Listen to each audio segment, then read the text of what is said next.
করে চলি, সাম্প্রদায়িক উস্কানি আমরা দিই না।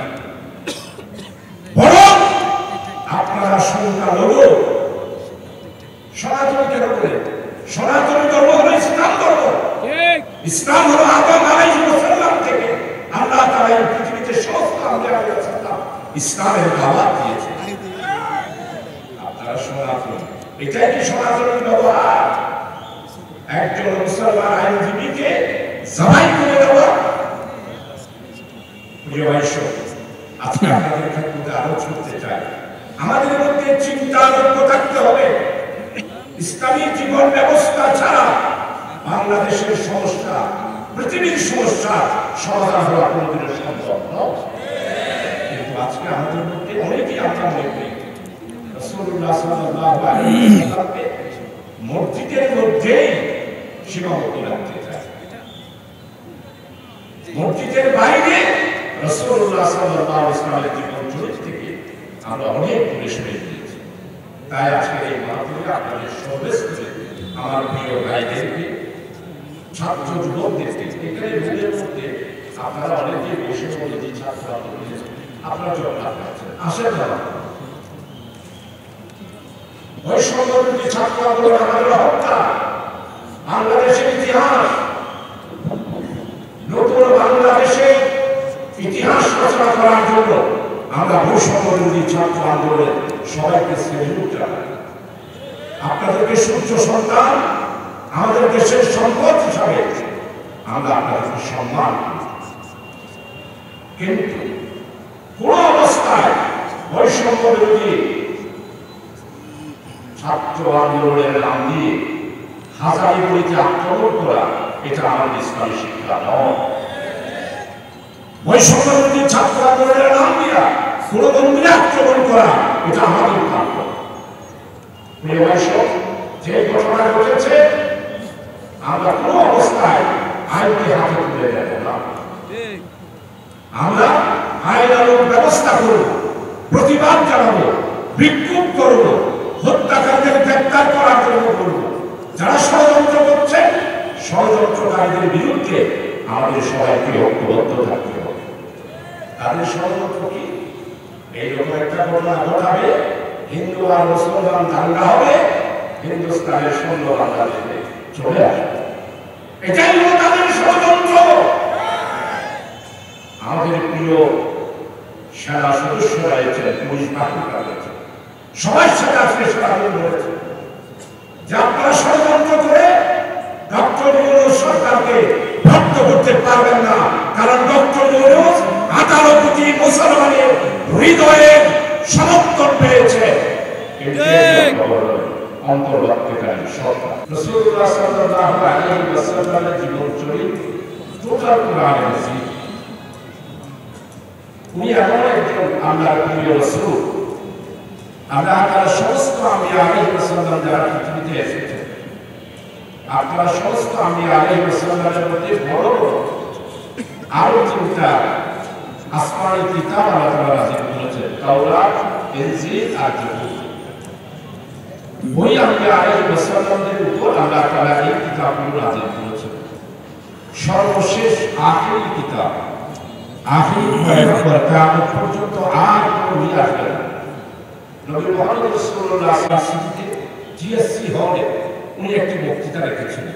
শহীদ আব্দুল মালিকের ইতিহাস হয়তো অনেকেই জানা নাই, আমরা যারা আছি তারা অনেকেই জানি। উনি একটা বক্তব্য রেখেছিলেন, সেই বক্তব্য হলো ideological education, Islamic education versus secularism, secular education আর সোশ্যাল এডুকেশন, এটার পার্থক্য। সেখানে উনি অন্যান্য শিক্ষা ব্যবস্থার চ্যালেঞ্জের মোকাবেলায় ইসলামিক এডুকেশন, আইডিওলজিক্যাল এডুকেশনের শ্রেষ্ঠত্ব প্রমাণ করল। জিএসসি হল থেকে বের হয়ে স্কুল ময়দানে আসতে আসতে চারিদিক থেকে উপরে যেমন আজকে আমাদের আদালত ভবনে যেটা হলো, আজকে আমাদের আদালত ভবনে যেটা হলো ঠিক সেটা 1970 সালে হলো। শহীদ আব্দুল মালিককে বড় বড় লিডার, আজকে নাম বলবো না, তারা লাঠি এবং কাঠ দিয়ে পিটায়া পিটায়া শহীদ আব্দুল মালিককে শাহাদত এভাবে করলো 3 দিন মৃত্যুর সাথে সেই কালে দুঃসজ্জায় শিখে মায়ের পায়ে শাহাদাত পরিবারের আজকে ইসলামিক এডুকেশন যদি হতো তাহলে আজকে আমাদের দেশে এই দশা, এই যে লুটপাট, এই যে দুর্নীতি, এই যে মানি লন্ডারি, এই যে চাঁদাবাজি, এই যে ভূমি দখল, এই যে এতগুলো ইসলামিক কাজ যদি একটা আইডিওলজিক্যাল এডুকেশনের মাধ্যমে যদি আমরা আমাদের জাতিকে যদি গঠন করতে পারতাম তাহলে আজকে এই অবস্থা হতো। আজকে মাহফিলে আমি আপনাদের সবার কাছে অনুরোধ আমাদের চিন্তাতে শুধু ইসলাম ভালো, ইসলাম মারা দরকার, ইসলাম সর্বোৎকৃষ্ট এটা বলে থাকি, কিন্তু মনে মনে আবার সকালে জি ঠিক আছে ঠিক আছে ঠিক আছে, ইটস ওকে। কোরআন আইন করা কি সম্ভব? আমাদের এই দেশে কোরআন আইন মানে আপনারা অনেকেই মনে করে আসবেন যে আমাদের সবাইকে ওইটা আপনি তো বলছিলেন। হ্যাঁ ইসলামিক ড্রেস পরতে হবে। জি জি জি জি এখন আমাদের সমাজের মধ্যে আমরা এইভাবে মধ্যযুগীয় অবস্থায় আমরা চলে যাই, এরকম অনেকেই ভাবেন। যেমন অনেকেই ভাবেন যে আপনাদের এখন বর্তমানে আবার 5ই আগস্ট হয়েছে, ইন্টেরিয়র গভর্নমেন্ট তো আসছে, আবার বোধহয় আওয়ামী লীগ আসতে পারে, আওয়ামী লীগ বোধহয় আবার ক্ষমতায় আসবে, এরকম অনেকেই আপনারা ভাবেন। আবার কারণ আছে, কারণ হলো যে এই সেদিন ফেসবুকে দেখলাম এক গ্রুপ ফেসবুকের মধ্যে বলতেছে আপনার জন্য সারা বাংলা মানুষ কাঁদতেছে, বাংলাদেশ অন্ধকার হয়ে গেছে, আপনাকে না পায়া বাংলাদেশের মানুষ আজকে ঘুরে ঘুরে চিন্তা করতেছে, আফাও দিকে ফুটতেছে, ফুটে আফা বলতেছে আমি বর্ডারের কাছাকাছি আছি, যে কোনো সময় বাংলাদেশে ঢুকতে পারি, এই জন্য ছট করে বাংলাদেশে ঢুকতে পারি, এই জন্য আপনারাও ভাবেন হয়তো ছট করে আবার চলে যাবে। আল্লাহ যদি আমাদেরকে বাঁচায় রাখেন, আমরা শাহাদাত বরণ করতে পারি, কোর্ট বিল্ডিংয়ে আমার সাইফুল ইসলাম আলিমকে তোমরা হত্যা করতে পারো, এই দেশকে প্রাণবন্ধবাদী দেশে পরিণত করা কোনোদিনও সম্ভব হবে না। আপনারা মনে করেছেন ইসলাম আপনারা বাংলাদেশে আমাদের মুসলমানদের উপরে আহ্বান করবেন, ভুলে যান আমরা ধৈর্য ধরেছি, আমরা সাম্প্রদায়িক সম্প্রীতি রক্ষা করে চলি, সাম্প্রদায়িক উস্কানি আমরা দিই না, বরং আপনারা সংখ্যালঘু সনাতন কেন করে, সনাতন ধর্ম হলো ইসলাম ধর্ম, ইসলাম হলো আদম আলাইহিস সালাম থেকে আল্লাহ তাআলা এই পৃথিবীতে সমস্ত আম্বিয়া আলাইহিস সালাম ইসলামের দাওয়াত দিয়েছে। আপনারা সনাতন, এটাই কি সনাতনের ব্যবহার? একজন মুসলমান আইনজীবীকে জবাই করে দেওয়া? প্রিয় ভাইসো, আজকে আপনাদের ক্ষেত্রে আলোচ করতে চাই, আমাদের মধ্যে চিন্তার ঐক্য থাকতে হবে। ইসলামী জীবন ব্যবস্থা ছাড়া বাংলাদেশের সমস্যা, পৃথিবীর সমস্যা সমাধান হওয়া কোনোদিনও সম্ভব নয়। কিন্তু আজকে আমাদের মধ্যে অনেকেই আমরা মনে করি রাসূলুল্লাহ সাল্লাল্লাহু আলাইহি ওয়াসাল্লামকে মসজিদের মধ্যেই সীমাবদ্ধ রাখতে চায়, মসজিদের বাইরে রাসূলুল্লাহ সাল্লাল্লাহু আলাইহি ওয়াসাল্লামের জীবন চরিত্র থেকে আমরা অনেক দূরে সরে গিয়েছি। তাই আজকে এই মাহফিলে আপনাদের সর্বস্তরে আমার প্রিয় ভাইদেরকে, ছাত্র যুবকদেরকে, এখানে রুমের মধ্যে আপনারা অনেকেই বসে বলে যে ছাত্র আপনারা জবাব পাচ্ছেন, আসেন না বৈষম্যবিরোধী ছাত্র আন্দোলন আমাদের হত্যা, বাংলাদেশের ইতিহাস, নতুন বাংলাদেশের ইতিহাস রচনা করার জন্য আমরা বৈষম্যবিরোধী ছাত্র আন্দোলনের সবাইকে স্যালুট জানাই। আপনাদেরকে সূর্য সন্তান, আমাদের দেশের সম্পদ হিসাবে আমরা আপনাদেরকে সম্মান করি, কিন্তু কোন অবস্থায় বৈষম্য বিরোধী ছাত্র আন্দোলনের নাম দিয়ে হাজারীগুলিকে আক্রমণ করা এটা আমাদের ইসলামী শিক্ষা নয়। বৈষম্য বিরোধী ছাত্র আন্দোলনের নাম দিয়া কোন মন্দিরে আক্রমণ করা এটা আমাদের কাজ। যে ঘটনা ঘটেছে আমরা কোনো অবস্থায় আইনকে হাতে তুলে নেব না। আমরা আইনানুগ ব্যবস্থা করব, প্রতিবাদ জানাবো, বিক্ষোভ করব, হত্যাকারীদের গ্রেফতার করার জন্য করব। যারা ষড়যন্ত্র করছে, ষড়যন্ত্রকারীদের বিরুদ্ধে আমাদের সবাইকে ঐক্যবদ্ধ থাকতে হবে। তাদের ষড়যন্ত্র কি? এইরকম একটা ঘটনা ঘটাবে, হিন্দু আর মুসলমান দাঙ্গা হবে, হিন্দুস্তানের সৈন্য বাংলাদেশে চলে আসবে, এটাই হলো তাদের ষড়যন্ত্র। আমাদের প্রিয় সেনা সদস্যরা রয়েছেন, পুলিশ বাহিনীরা রয়েছে, সবার সাথে আজকে সারাদিন রয়েছে যে আপনারা ষড়যন্ত্র করে ডক্টর ইউনূস সরকারকে ভক্ত করতে পারবেন না, কারণ ডক্টর ইউনূস 18 কোটি মুসলমানের হৃদয়ে সমর্থন পেয়েছে। অন্তর্বর্তীকালীন সরকার নির্বাচিত সরকার নয়, কিন্তু জনগণের সমর্থিত সরকার হচ্ছে ডক্টর ইউনূসের সরকার। প্রিয় বৈষ্ণব, আপনাদের কাছে আমি ইশারায় কথা বললাম, কোন অবস্থায় আইনকে আপনারা হাতে তুলে নেবেন না। তারা চট্টগ্রাম থেকে এটা শুরু করেছে, তারা চেয়েছিল এখানে হত্যাকাণ্ড হবে, আমরা মুসলমানরা সবাই রাস্তায় নেমে পড়বো, হিন্দুদের বিরুদ্ধে প্রতিরোধ করবো, মন্দিরে আক্রমণ করবো, দোকান আক্রমণ করবো। তারা ইন্টারন্যাশনাল মিডিয়াতে প্রচার করবে, দেখেন বাংলাদেশে হিন্দু মুসলিম দাঙ্গা হয়েছে, সরকারকে বিরক্ত করবে। তাই আজকে আমি আসলে সময় নেই, আরো অনেক আছে, সম্মানিত লোহাই হযরতুল্লাহ বক্তব্য রাখবে। আমি আপনাদেরকে প্রতি আলোচ করব ইসলামের কি পরিপূর্ণ জীবন। আল্লাহ তাআলা কোরআন মাজিদের মধ্যে স্পষ্টভাবে বিসমিল্লাহির রহমানির রহিম ওয়া ইয ক্বালা রাব্বুকা লিল মালাইকাতি ইন্নী জাইলুন ফিল আরদি খলিফা। আমরা আল্লাহ তাআলার প্রতিনিধি, আল্লাহ তাআলা আমাদেরকে দুনিয়াতে পাঠিয়েছেন। কিভাবে পাঠিয়েছেন, কি জন্য পাঠিয়েছেন, আল্লাহ তাআলা এর কোরআন মাজিদের মধ্যে ইরশাদ করেছেন।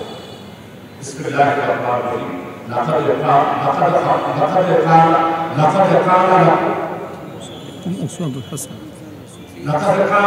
ফি রাসূলিল্লাহি উসওয়াতুন হাসানাহ। আমি তোমাদেরকে দুনিয়াতে পাঠিয়েছি আমার নবীর উত্তম চরিত্র উসওয়াতুল হাসানাহকে তোমরা অনুসরণ করো। রাসূলুল্লাহ সাল্লাল্লাহু আলাইহি ওয়াসাল্লামের জীবন থেকে ব্যক্তি, পরিবার, সমাজ, রাষ্ট্র, আন্তর্জাতিক অর্থনৈতিক কোনো কিছুই যদি আপনি বাদ দিতে চান, তাই আপনার ইমানের প্রশ্ন হযরত ওলামায়ে কেরাম বলেছেন, তাদের কাছ থেকে জিজ্ঞাসা করুন রাসূলুল্লাহ সাল্লাল্লাহু আলাইহি ওয়াসাল্লামের জিন্দেগি এবং জীবনের উপর যদি আপনি সামান্যতম যদি সন্দেহ পোষণ করেন, তাহলে সেটা ইমানের প্রশ্ন আছে। আচ্ছা, আমরা না আমানতু বিল্লাহি ওয়া মালাইকাতিহি ওয়া রাসূলিহি। রাসূলুল্লাহ সাল্লাল্লাহু আলাইহি ওয়াসাল্লামের জীবনে কোনো কিছুই অপূর্ণতা নাই, সবকিছু দিয়েই আল্লাহ তাআলা 30 পারা কোরআন মাজিদ দিয়ে আল্লাহ তাআলা নবী মুহাম্মদ রাসূলুল্লাহ সাল্লাল্লাহু আলাইহি ওয়াসাল্লামকে দুনিয়াতে প্রেরণ করেছেন। এজন্য আল্লাহ তাআলা কোরআন মাজিদের মধ্যে স্পষ্ট বলেন, বিসমিল্লাহির রহমানির রহিম কুল ইন কুনতুম তুহিব্বুনাল্লাহ ফাত্তাবিউনি ইউহিব্বুকুমুল্লাহ। সম্মানিত দর্শক, আপনি বক্তব্য রাখবেন রাসূলুল্লাহ সাল্লাল্লাহু আলাইহি ওয়াসাল্লামের জীবন চরিত্রের উপর এবং মিলাদুন নবীর উপরে আমাদের মুক্তির ঠিকানা, এবং আমরা মুক্তি পাবো একমাত্র রাসূলুল্লাহ সাল্লাল্লাহু আলাইহি ওয়াসাল্লামের আদর্শ। এই জন্য আমরা যারা আজকে এখানে মাঠে উপস্থিত হয়েছে, আমি সবার কাছে অনুরোধ করব, আমরা রাসূলুল্লাহ সাল্লাল্লাহু আলাইহি ওয়াসাল্লাম জীবন চরিত্র জানার জন্য আমরা এখন থেকে, আজকের এই মাহফিল থেকে, আগামীকাল থেকে, আজকে আমাদের জীবনে আমরা অনেককে দেখি যে আপনি কোথা হাদিস বলেছেন, দেখা যাচ্ছে লাইফ করেছে, ছোট হাদিস করেছে, পুরো হায়াতে জিন্দেগির মধ্যে না।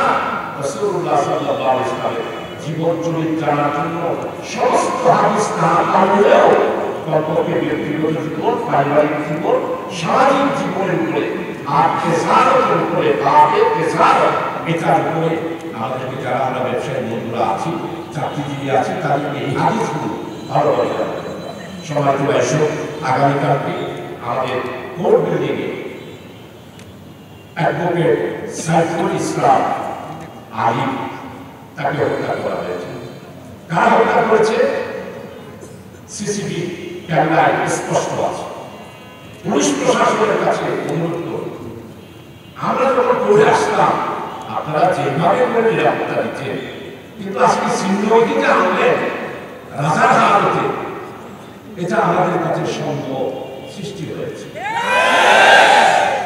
আপনারা তাকে একদম প্রিজন মেনে আনলেন, আর স্কুলের লোকেরা প্রিজন মেনে সাদর করে উঠে গেল। এতগুলো অস্ত্র তারা নিয়ে আসলো। সম্মানিত পুলিশ ভাইরা, আপনারা কোথায় ছিলেন? আপনারা মনে করছেন এটার মাধ্যমে কোনো একটা ঘটনা ঘটবে আপনারা মুক্তি পেয়ে যাবেন? কারণ আপনারা তো অনেকেই মামলার আসামি,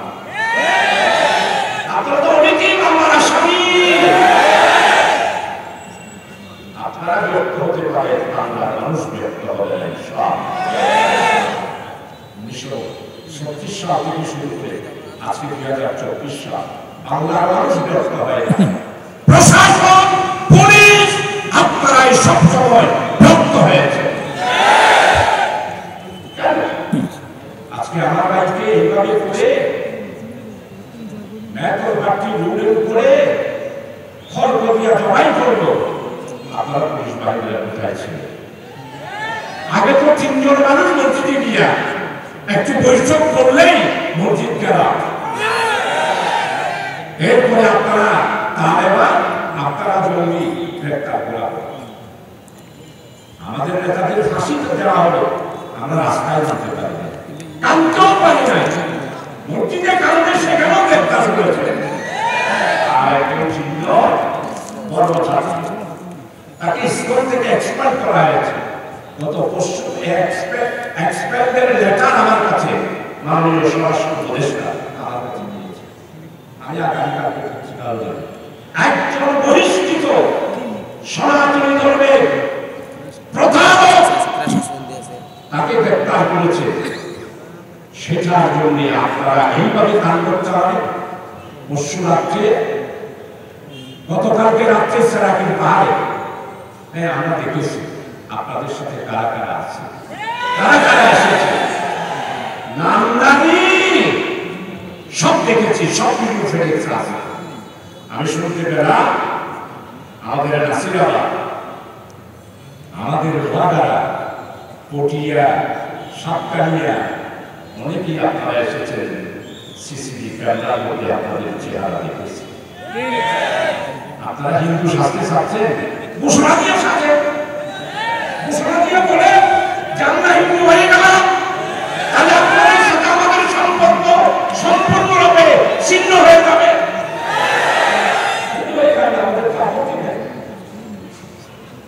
কিন্তু আপনারা চিন্ময়ের মুক্তির দাবি করে রাজনৈতিক কর্মীরা সেখানে যাবে, আর আমরা আকারী মানুষ এটা তৈরি করতে পারে না। সম্মানিত দর্শক, আসল এটা পবিত্র ভাব।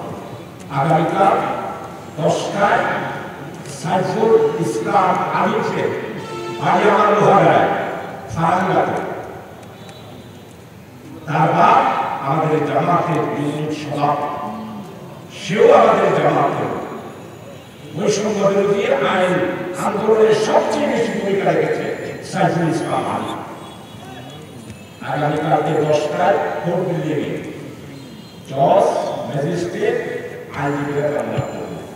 আর আপনারা যারা জনগণ আছেন দলে দলে 11টায় আপনারা সবাই জমিয়তুল ফালাহ মসজিদে গিয়ে উপস্থিত হবেন। আপনারা দেখিয়ে দেবেন কালকে জনতার মাধ্যমে ঐক্যবদ্ধভাবে আপনারা দলে দলে জমিয়তুল ফালাহ মাঠে 11টায় জনতায় উপস্থিত হবেন। ওইখান থেকে লাশ আমরা আমাদের লোহাগাড়া এলাকায় নিয়ে যাব, আসলে নামাজের পর সেখানে যাব। আমি আপনাদের কাছে এই দাওয়াতটা দিচ্ছি, আর আপনাদের কাছে অনুরোধ করবো, আইন আমরা হাতে তুলে দেব না। সাম্প্রদায়িক দাঙ্গা যাতে করে বাংলাদেশে হইতে না পারে, হতে না পারে, সেই জন্য সবাইকে অত্যন্ত বলিষ্ঠ ভূমিকা পাবে। বলিষ্ঠ ভূমিকা রাখতে পারবে, একটু হাত তুলে বলিষ্ঠ ভূমিকা আপনাদের সবাইকে রাখতে হবে ইনশাআল্লাহ। স্থান দিলে কতগুলো ছেলে বৈষম্য বিরোধীর সাথে কোনো সম্পর্ক নাই হাজারিগুলিতে এসে আক্রমণ করেছে। সেটা আমার কাছে টেলিফোন করেছে, পুলিশেরা করেছে, অ্যাডিশনাল আইজি করেছে। খবরই আর একটা কোনো ছাত্র না, ঠিক ঠিকানা নাই, কতগুলো ছেলে আসা হিন্দুরা দিছে। এখন সারা দেশে খবর হয়ে গেছে হিন্দুদের হাজারিগুলিতে মুসলমানদের আক্রমণ। তো টেলিবাজার তো বেশিরভাগ আমাদের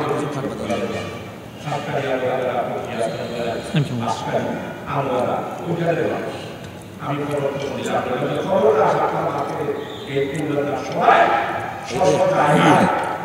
আপনারা শান্তিপূর্ণভাবে অবস্থান করে প্রশাসনকে করে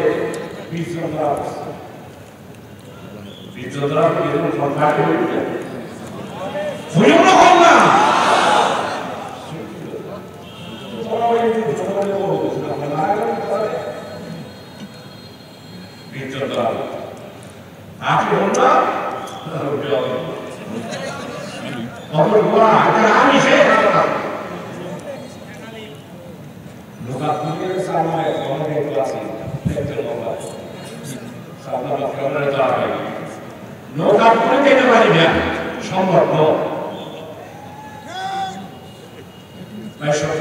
কালকে যারা যায় দলে দলে যোগদান করার আহ্বান করছি।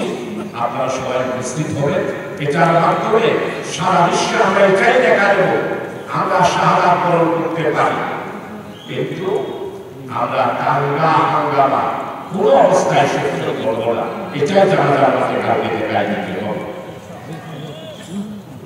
কোন অবস্থায় বিশৃঙ্খলা হতে দেব না, কারণ আমাদের দেশ বৈষম্যহীন, ন্যায়, ইনসাফ, উন্নয়ন, সমৃদ্ধি, খোদা দারিদ্র বিমুখ একটি বাংলাদেশ গড়ার জন্য আমাদের 1581 সাইফুল ইসলাম আলিম সহ 1582 জন শাহাদাত বরণ করেছে।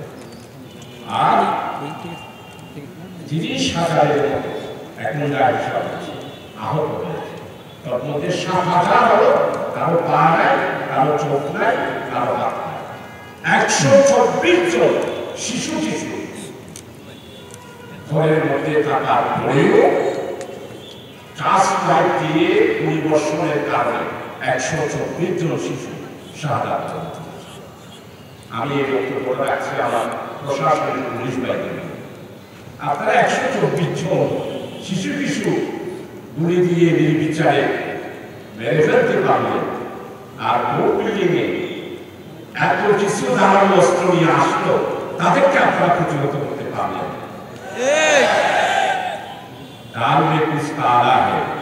সরিষার মধ্যে চলেছে আমরা বুঝতে পেরেছি। আমি আগে বলছি কাজে চট্টগ্রামের প্রশাসনে সরিষার মধ্যে ঢুকেছে। আপনারা একটু এই ব্যাপারে সজাগ থাকবেন।